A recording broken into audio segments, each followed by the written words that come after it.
छत्रपति शिवाजी महाराज की उनके चरणों में मस्तक रख के माफी मांगता हूं। मैं अपने हृदय के भावों को व्यक्त करना चाहता हूं। पिछले दिनों सिंधुदुर्ग में जो हुआ, हमारे लिए छत्रपति शिवाजी महाराज आराध्य देव है।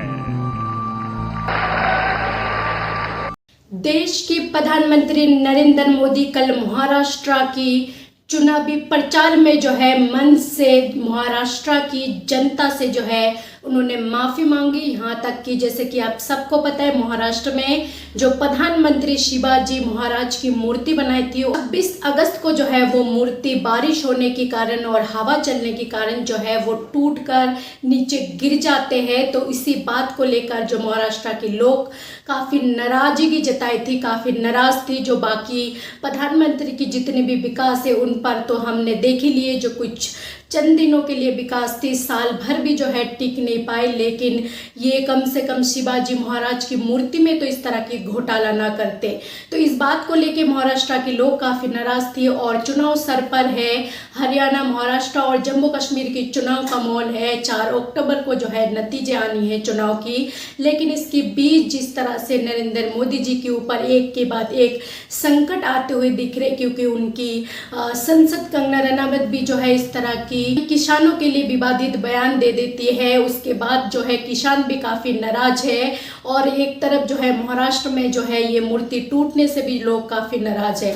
तो नरेंद्र मोदी जी जो है माफी मांग लिए मंच से और उनका जो है माफी मांगने का कारण विपक्ष काफी हमलावर हो तो ये कह रहे, जो बाकी चीजों के लिए जो है देश के प्रधानमंत्री कब माफी मांगेंगे, क्योंकि उनको चुनाव की डर सता रहे, हार की डर सता रहे। वो बात से लेकर जो है नरेंद्र मोदी जी ने इसीलिए जो है माफी मांग लिए। लेकिन देश के प्रधानमंत्री से आप पूरी देश सवाल कर रहे हैं, पूरी देश की जनता सवाल कर रहे हैं। जो देश के प्रधानमंत्री जो वो लंबे चौड़े सड़कें बनाई थी विकास के नाम पर, उन पर जो इतने बड़े बड़े गड्ढे और सुरंग हो गए, उनके लिए कब माफी मांगेंगे। जो एयरपोर्ट की छत गिरकर जो गाड़ियां टूट गई, उस चीज के लिए प्रधानमंत्री माफी कब मांगेंगे। जो अयोध्या में राम मंदिर बनाए थे, उसकी छत से जो पानी टपक रहे, उनके मुख्य पुजारी ने जो बयान दिए थे, उस चीज के लिए देश के प्रधानमंत्री कब माफी मांगेंगे। यहाँ तक कि जो मणिपुर में बीजेपी की सरकार होने के बाद 2 बेटियों के साथ इतनी घिनौनी हरकत हो जाते, इतनी बेयद घटना होते, उसके बाद भी देश के प्रधानमंत्री जो है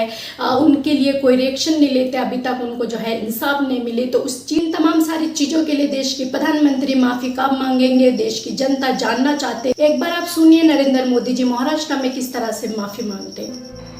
मैं अपने हृदय के भावों को व्यक्त करना चाहता हूं।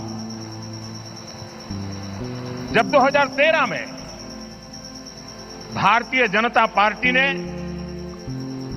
मुझे प्रधानमंत्री पद के उम्मीदवार के रूप में निश्चित किया, तो मैंने सबसे पहला काम किया था रायगढ़ के किले पर जाकर के छत्रपति शिवाजी महाराज की समाधि के सामने बैठ करके प्रार्थना की थी। एक भक्त अपने आराध्य देव को जिस प्रकार से प्रार्थना करता है, उसे भक्ति भाव से आशीर्वाद लेकर के मैंने राष्ट्र सेवा की एक नई यात्रा का आरंभ किया था। पिछले दिनों सिंधुदुर्ग में जो हुआ, मेरे लिए, मेरे सभी साथियों के लिए छत्रपति शिवाजी महाराज ये सिर्फ नाम नहीं है। हमारे लिए छत्रपति शिवाजी महाराज ये सिर्फ राजा महाराजा राजपुरुष मात्र नहीं है। हमारे लिए छत्रपति शिवाजी महाराज आराध्य देव है।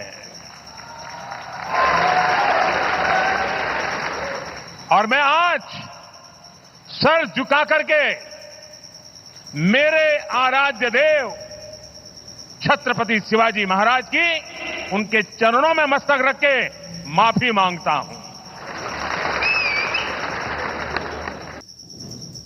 तो आपने सुना उनकी चरणों पर सर रखते हुए देश के प्रधानमंत्री माफ़ी मांगते, लेकिन उनने जो बाकी चीज़ों में इतनी ज़्यादा भ्रष्टाचार कर दिया, हर चीज़ों की जो उन्होंने विकास के नाम पर चीज़ों को जो लोगों को इस तरह से थोपा है, लोग आज इस देश में बेरोजगार है, लोगों को आज इतनी ज़्यादा महंगाई देखनी पड़ रही है। और देश के प्रधानमंत्री ने सबके साथ सबके विकास के नारे लगाई थी, यहाँ तक कि देश के प्रधानमंत्री ने ये भी नारे लगाई थी जो बहुत हुई महंगाई की मार अब की बार मोदी सरकार, लेकिन उसके बाद भी हमें इतनी महंगाई की सामना करनी पड़ रही है। ये तमाम सारी चीजों की माफी देश के प्रधानमंत्री कब मांगेंगे, ये सारी विपक्ष की तरफ से जो है सवाल उठ रहे, और विपक्ष भी जो है इस सवाल को जो है लगातार नरेंद्र मोदी जी के ऊपर तनकस रहे, क्योंकि उनका ये कहना है जो देश के प्रधानमंत्री सिर्फ इस वक्त जो है वो डरी हुई है, क्योंकि चुनाव का टाइम है और इसलिए जो है उनको महाराष्ट्र में मजबूरी में माफी मांगनी पड़े। तो आप लोगों का जो भी राय है अपना राय कमेंट बॉक्स पर जरूर लिखिए। चैनल पर पहली बार हो तो चैनल को सब्सक्राइब करना ना भूले, बेल आइकन को दबाना ना भूले, ताकि इसी तरह की वीडियो, इसी तरह की अपडेट आप तक पहुंचे। अभी के लिए जय हिंद, जय भारत।